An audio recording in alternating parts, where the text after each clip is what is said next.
পালিয়ে যাওয়ার পরেও যিনি কর্মীদের কোনো চিন্তাও করেননি, অনুসারীদের কোনো চিন্তাও করেননি, দেশবাসীর কোনো চিন্তাও করেননি যে মানুষগুলোকে আমি কোথায় রেখে যাচ্ছি। যিনি তার বোনকে নিয়ে পালিয়ে গেলেন, দেশবাসীর কথা মনে রাখলেন না। বারবার যিনি মায়া কান্না দিয়ে বুঝতে চাইতেন, তিনি দুঃখ বুঝেন। আজকে তার প্রমাণ দিয়ে দিলেন তিনি কতটুকু দুঃখ বুঝেন। তার কর্মীদেরকে রাজপথে ছেড়ে দিলেন, তাদের বাড়িগুলোকে ওই প্রতিহিংসার শিকারের হাতে ছেড়ে দিলেন।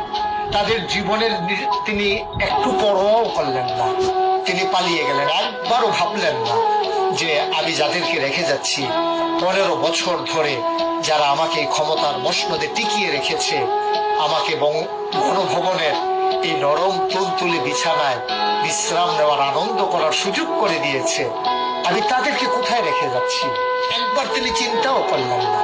এটা নেতৃত্বের গুণাবলী নয়।